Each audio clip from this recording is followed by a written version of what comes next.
Olá pessoal, tudo bem com vocês? Nessa terceira parte da nossa aula sobre bloco 1, item 2, nós vamos falar desses assuntos aí, capacitores e indutores em corrente contínua, e também falar um pouquinho dos teoremas da superposição, Thevenin e de Norton, beleza? Eu já vou pedindo para vocês, dê o like aí no vídeo, deixe nos comentários se tem algum assunto que você gostaria que eu trouxesse aqui, ou alguma observação que você queira fazer sobre a nossa aula. Eu dependo muito desse engajamento de vocês para poder continuar seguindo nesse projeto aí, de trazer aqui resumos, trazer uma revisão sobre os assuntos do edital para a prova da Petrobras, beleza? Então já vai dando o like aí no vídeo e vamos lá, vamos falar um pouquinho desses assuntos aí. Pessoal, vocês sabem que os capacitores são componentes que armazenam carga elétrica. Normalmente ele é feito de placas paralelas, o que dá origem a esse símbolo aqui, né? Ele vai armazenar uma carga elétrica quando uma tensão é aplicada em seus terminais. Então você vem aqui, aplica uma certa tensão nos terminais, e isso vai fazer uma carga elétrica ser acumulada dentro do capacitor. Então, um acúmulo de carga relacionado a tensão, a diferença de potencial que é aplicada em seus terminais. E aí nós vamos ter o valor da capacitância, que é exatamente a razão entre a carga e essa tensão que foi aplicada nos terminais, tá? Essa capacitância vai ser medida em farad, só que 1 farad é muita coisa. Nos capacitores aí no dia a dia nós vamos ter microfarads ou nanofarads. Lembrando que o prefixo micro você vai substituir por 10 a menos 6 e o prefixo nano por 10 a menos 9. Prefixo mili por 10 a menos 3, né? É mais raro, mas também aparece milifarad, beleza? Então, este é o capacitor. Quando nós temos capacitores associados em série, a capacitância equivalente desses dois capacitores vai seguir a regra dos resistores em paralelo, tá? Então, é o contrário. Quer dizer que você vai ter aí o produto das capacitâncias dividido pela soma das capacitâncias. Essa é a capacitância equivalente. E quando você tem dois capacitores em paralelo, a capacitância equivalente é a soma das capacitâncias individuais. Então, está aí o resuminho teórico sobre os capacitores. Bom, quando o capacitor está em um circuito junto com um resistor, então você tem aí um circuito RC, como é chamado, capacitor com resistor, a carga do capacitor então vai sendo acumulada, né? Vai sendo acumulada carga no capacitor à medida que o tempo passa. Então nós vamos ter o seguinte, com o tempo nós vamos ter essa seguinte curva aqui, olha. O capacitor vai carregando até chegar um momento que ele fica totalmente carregado, tá? E a mesma coisa vai acontecer com a tensão nos terminais. À medida que ele vai carregando, vai aparecendo uma tensão nos terminais que é igual à tensão sobre o capacitor, tá? Então, beleza. Quando a corrente cessar, essa tensão fica igual à tensão da fonte, porque não há mais diferença de potencial, né? A corrente cessa e não haverá queda de tensão no resistor. Aí, se você coloca uma chave ali, por exemplo, e abre o capacitor, abre o circuito, aliás, acrescenta aqui, olha, um ramo, né? Tirei a fonte e agora ficou um circuito com o capacitor em série com o resistor. Então ele vai começar a descarregar, tá certo? E aí a carga nele vai seguir uma curva assim, olha. Tá certo? Isso aí leva um certo tempo para acontecer. E o que vai acontecer com a tensão nos terminais desse capacitor à medida que ele vai descarregando? Ela vai tender a zero e a potência, a energia vai ser dissipada no resistor, tá? Então tem todo esse resumo aí. E aí vai ser muito comum as questões falarem em constante de tempo. O que seria isso? Essa constante de tempo corresponde ao tempo necessário para que a carga ou a descarga atinja 0,632 ou 63,2% do valor final, tá? No caso do circuito RC, essa constante a gente indica pela letra grega tal, e ela vai valer o valor da resistência vezes o valor da capacitância. Isso é o que as questões mais costumam perguntar, beleza? Então, isso é o básico sobre o capacitor. Repito aqui que no nosso curso nós fazemos uma abordagem muito mais completa, né, com mais tempo, e também tem muito mais questões resolvidas, todas das Sesgran-Rio, do CESP, tem outras bancas também, mas o nosso foco neste momento é Sesgran-Rio e CESP para a Petrobras, beleza? Agora vamos falar dos indutores. Os indutores são as bobinas, né? Então, quando uma corrente atravessa o indutor ele resiste à variação dessa corrente.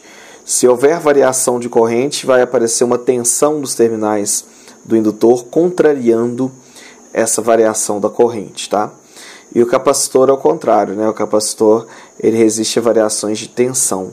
Quando a tensão varia, ele produz uma corrente contrariando essa variação. Mas isso aí é bem teórico, né? E como eu falei, a gente fala mais sobre isso no nosso curso, tá? Então nós vamos ter o indutor com a sua indutância. E o que a gente precisa saber é o seguinte: se não houver variação de corrente, a tensão nos terminais do indutor é zero. Significa que se o circuito já estiver funcionando em regime permanente, onde não existe mais variação, então o indutor se comporta como um curto-circuito, porque a tensão entre os terminais dele vai ser igual a zero.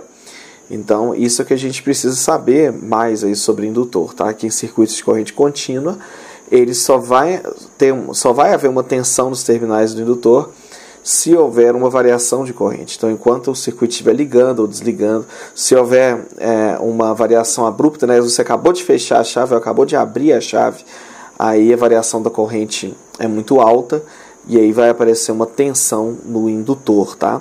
Isso é o básico que a gente precisa saber. E a medida da indutância é o Henry, no Sistema Internacional de Unidades, né? E aí com seus submúltiplos também, mili-Henry, que é o mais comum, né? O mili-Henry. Agora, sobre os teoremas da superposição de Thevenin e de Norton, eu prefiro deixar a discussão para uma questão, que é mais fácil você entender na prática. E aí na sequência aqui eu vou colocar uma questão para cada assunto. Vamos falar sobre capacitores e indutores juntos no circuito, e depois eu vou dar um exemplo de cada teorema: superposição, Thevenin e Norton, beleza?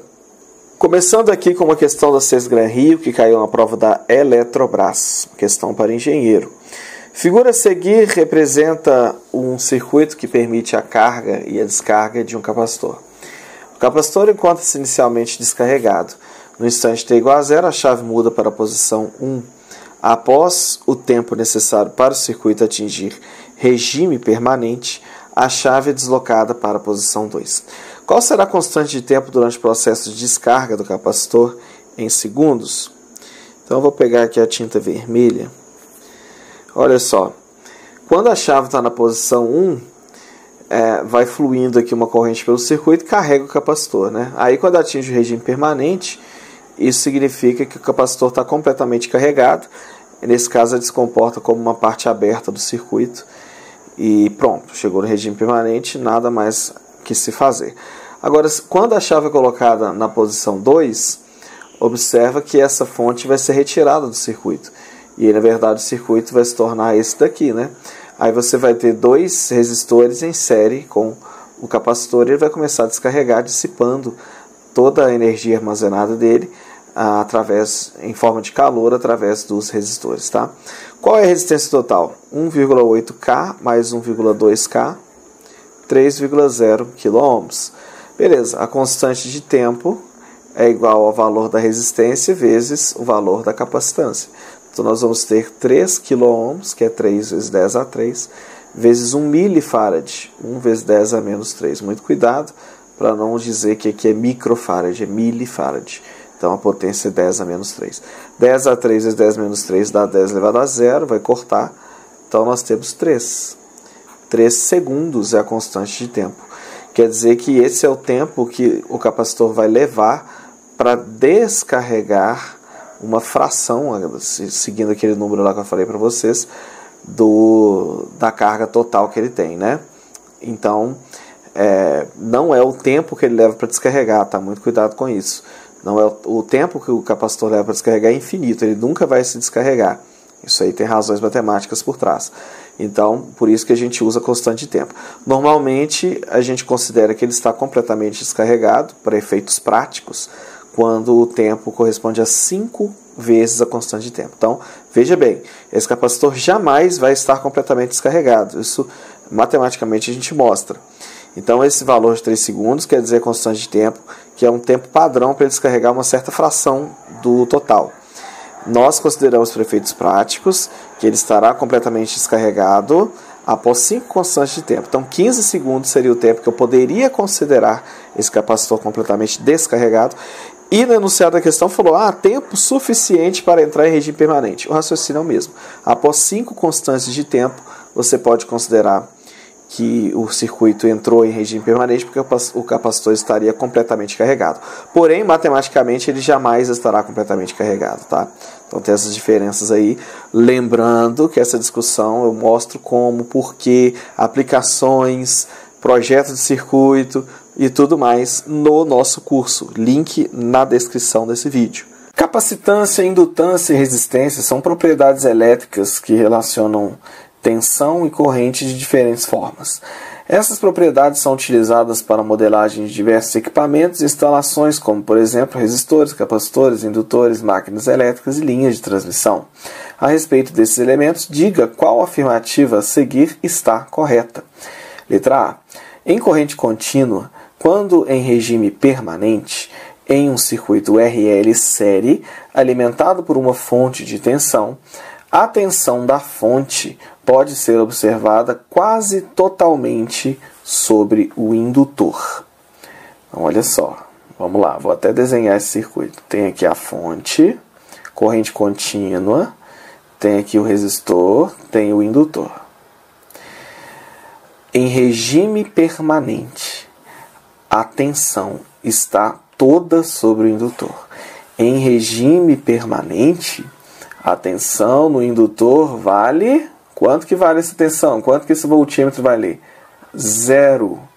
Porque em regime permanente não haverá mais variação da corrente e não havendo variação da corrente não há tensão nos terminais do indutor. Em regime permanente, o indutor se comporta como um curto-circuito. Basta saber isso para dizer que essa letra A é completamente falsa. Letra B. Em corrente contínua, quando em regime permanente, em um circuito RC paralelo, alimentado por uma fonte de corrente, a corrente fornecida pela fonte pode ser observada quase totalmente passando pelo capacitor. Mesma coisa.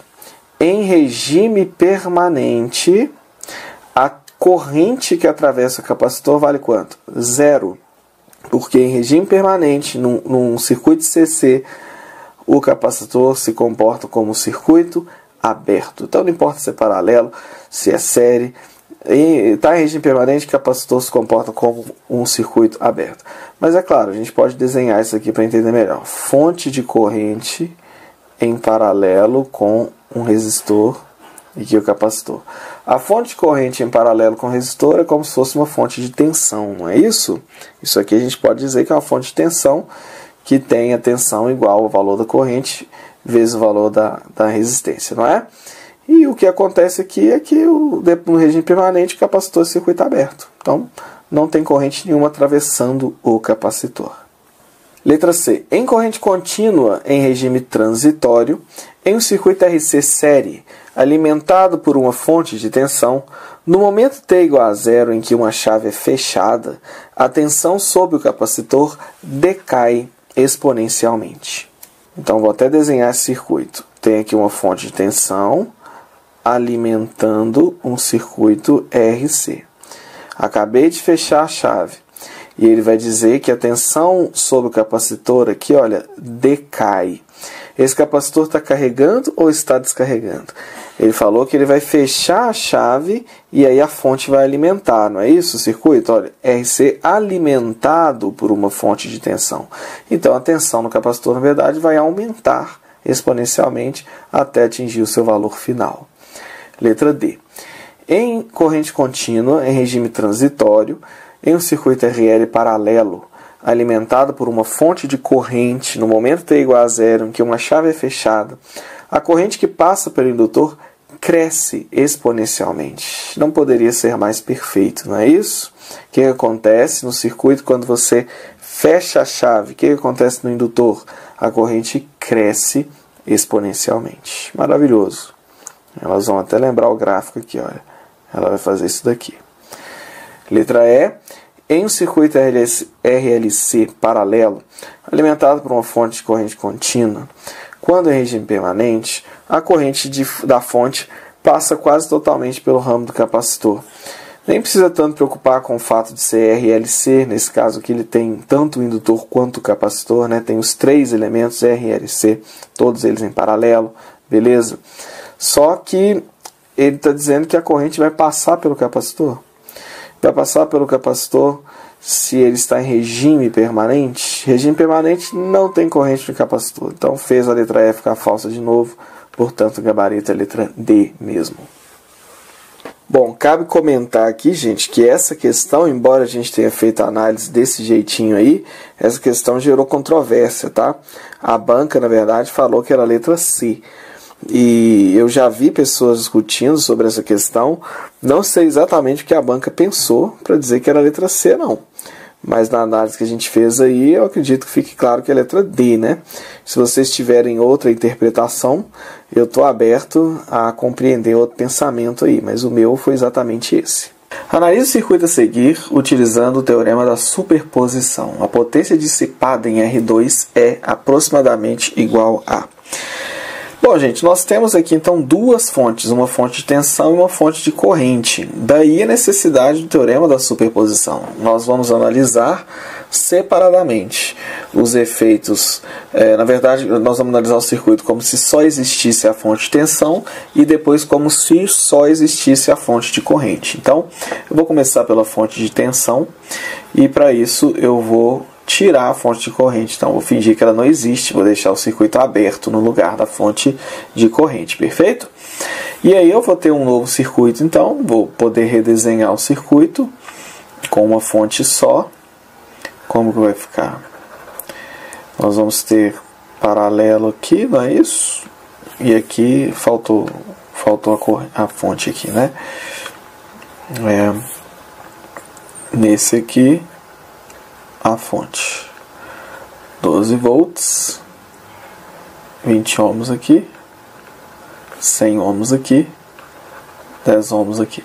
Então vou juntar esses dois resistores de 100 e de 10 e aí vai ficar um resistor só de 1000 sobre 110 e aí o restante.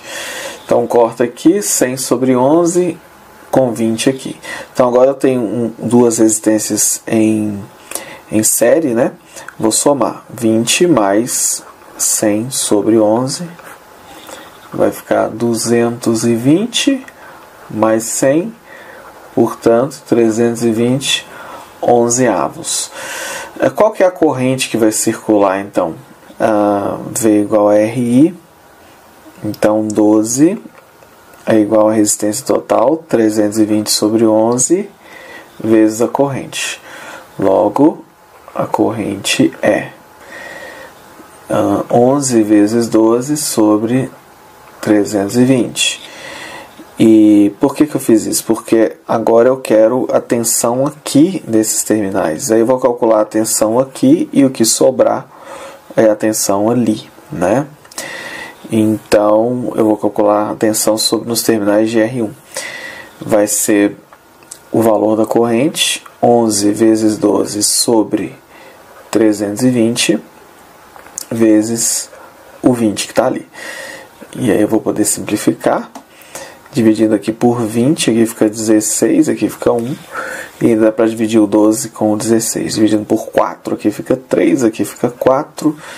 E aí eu vou ter 33 sobre 4, né? 33 quartos é a tensão aqui. Então, a tensão sobre R2 é os 12 volts menos esse valor aqui. Então, seria 12 menos 33 quartos. 48 tira 33 sobre 4, nós vamos ter 15 quartos de volt.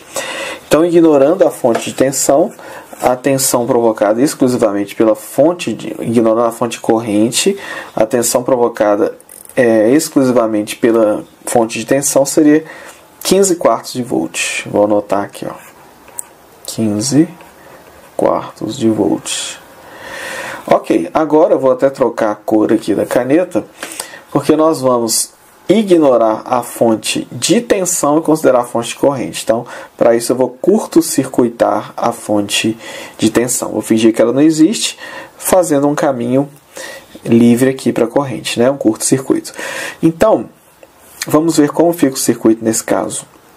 Eu vou ter o resistor R1, vou ter o resistor de 100 ohms, vou ter a fonte de corrente aqui, e vou ter aqui na direita o resistor de 10 ohms. Então 10 ohms, 100 ohms, 20 ohms e aqui desce meio ampere. Observe que essas três resistências estão em paralelo. Então vou calcular a resistência equivalente entre elas. 1 sobre R é igual a 1 sobre 20 mais 1 centésimo mais 1 sobre 10.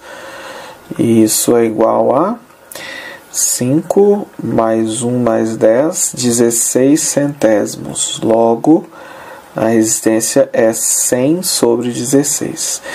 E daí? Daí que nós vamos ter isso daqui, olha. 100 sobre 16 é a resistência e a corrente que está percorrendo esse circuito todo é de meio ampere. Com isso eu vou achar a diferença potencial nos terminais de cima em relação aos de baixo. Então a diferença potencial é a resistência total do circuito vezes a corrente que está percorrendo o circuito. Então vai ficar 50 sobre 16. Está calculada então a tensão devida à fonte de corrente sobre esses resistores. Observe que com a fonte de corrente fica tudo em paralelo, então é a mesma tensão para todos os resistores, certo? Agora que entra o teorema da superposição. Nós vamos poder somar as duas tensões, ficando uma tensão só. Então eu vou ter 15 quartos, aqui que entra algo que poderia passar desapercebido. Veja, no caso azul, a tensão em cima, o potencial em cima é mais baixo, é mais alto que o potencial embaixo. Observe que aqui inclusive é o terra, né? 0. Então aqui, olha, é mais 15 quartos de volt. Agora no circuito vermelho, observa o sentido da corrente. A corrente desce aqui, então ela faz esse loop, logo aqui ela sobe. Então, pelo circuito azul, a corrente desceria aqui, né, do potencial maior para o menor. Agora, pelo circuito vermelho, a corrente sobe. Logo, essas duas tensões têm sinais contrários, né? O de vermelho aí, aqui é menor potencial que aqui. Então, nós vamos ter que fazer diferença entre as duas tensões. Então, vai ser 15 quartos menos 50, 16 avos. Eu coloco 16, então aqui vai ficar 60 menos 50, portanto 10, 16 volts é a tensão final, né? A potência dissipada é V ao quadrado sobre R, portanto 10, 16 ao quadrado vezes 1 sobre 100, que vai dar então, eu vou fazer essa conta aqui e anoto aqui para vocês quanto que vai dar. Pode puxar a calculadora aí para ganhar tempo, você vai ver que dá exatamente 3,91 miliwatts, portanto, letra A. Essa questão tem um perigo muito grande aqui, que é o seguinte: às vezes o candidato cai na tentação de, assim que ele encontrou a tensão, já calcular a potência dissipada, porque aqui bastaria você fazer V vezes I, né? Calcular a corrente aqui, ou então fazer V quadrado sobre R mesmo, separadamente, e no final querer somar as duas potências. Até tem alternativa para isso, seria a letra B. Se você calculasse a potência no caso azul, depois a potência no caso vermelho e somasse. Mas por que eu não posso fazer isso? Porque o teorema da superposição ele funciona para tensões e correntes. O enunciado do teorema é: a tensão e a corrente correspondem à soma algébrica nos dois casos. Então, você não pode trabalhar com potência. E a razão disso é a seguinte: o teorema da superposição é para grandezas lineares. Vamos voltar lá no enunciado. A corrente ou tensão, observe que não falou de potência, através de qualquer elemento é igual à soma algébrica das correntes e tensões produzidas independente por cada fonte. Aqui não foi citado que tem que ser linear, mas a potência ela é igual a RI ao quadrado, então ela depende do quadrado da corrente. Então esse quadrado não permite a você fazer essa soma algébrica, tá? E isso é uma pegadinha, tem muitas questões de concurso que fazem isso. Eles te perguntam qual que é a potência dissipada justamente para você cair nisso, né? Você ser tentado a somar as potências, e não pode somar as potências, tá? Você tem que achar primeiro a tensão e com essa tensão somar as tensões, e aí você vai encontrar a potência dissipada. Cuidado com isso aí. A figura acima, na verdade está abaixo aí na tela, né? Mostra um circuito elétrico e seu equivalente TVNAM, referente aos terminais 1 e 2. Os valores de V equivalente em volt e de R equivalente em ohms são respectivamente. Bom, você vê que V equivalente e R equivalente são exatamente a tensão e a resistência de TVNAM, né, que já está desenhada aqui. Então vamos lá nesse circuito. Vamos curto-circuitar a fonte. E aí você vê que esses dois aqui ficam em paralelo, né, já estão em paralelo. 16 vezes 24 sobre 16 mais 24, que é 40. Eu vou dividir por 4 aqui, que fica 10, aqui fica 6. 16 vezes 6 é 96, sobre 10 dá 9,6. É o mesmo valor dessa resistência aqui, né? E elas estão em paralelo, concorda comigo? Porque aqui, curto-circuitado, esse ponto é o mesmo que esse, né? E aí essa resistência aqui está no mesmo terminal que aqui, e a de cima no mesmo terminal que aqui. Então, claramente, nós temos duas resistências de 9,6 em paralelo, o que dá a metade, né? Assim, 4,8 ohms. Então essa é a resistência de TVNAM já de uma vez, 4,8 ohms. Com isso já dá para responder a questão? Não, tem duas aqui, olha, né? Então tem que achar a tensão de TVNAM. Então vamos voltar ao circuito original e vamos achar a tensão sobre os terminais 1 e 2, beleza? Você vê claramente que esses dois resistores aqui em paralelo, que formam 9,6, estão em série com 9,6 agora, né? Esquece esses dois aqui e pensa só nesse circuito aqui, olha. Você vê que dois resistores em série com o mesmo valor, quer dizer que a tensão se divide igualmente nos dois. Esses 12 volts vai cair metade aqui, 6 volts aqui, e metade aqui, né? 6 volts aqui, já que as duas resistências são iguais. Então, você tem a diferença entre os terminais aqui, ó, em cima e embaixo, essa diferença de 6 volts, que é a mesma diferença entre 1 e 2. Então, 6 volts é a tensão de TVNAM. Resposta letra D. Com relação aos teoremas de TVNAM e Norton, assinale a alternativa correta. A aplicação do teorema de Norton resulta em uma fonte de corrente em série com uma resistência. Em série? Não. Fonte de corrente em paralelo com uma resistência. Então, nós temos aqui errada. Letra B. A aplicação do teorema de TVNAM resulta em uma fonte de tensão em paralelo com uma resistência. Não. Fonte de tensão em série com uma resistência. Então, não é isso daqui. Letra C. O teorema de Norton somente pode ser aplicado a circuitos indutivos. De forma nenhuma, né? Errado isso daqui. Letra D. O teorema de TVNAM somente pode ser aplicado a circuitos capacitivos. Não. Letra E. Para o mesmo circuito em que esses teoremas sejam válidos, a resistência equivalente calculada pelos teoremas de TVNAM e Norton é a mesma. Maravilha. Letra E. Bom, pessoal, para esse vídeo, então, esses eram os temas que eu queria trazer aqui. Daqui a pouquinho tem mais vídeo aí, continuando, dando sequência às matérias do edital.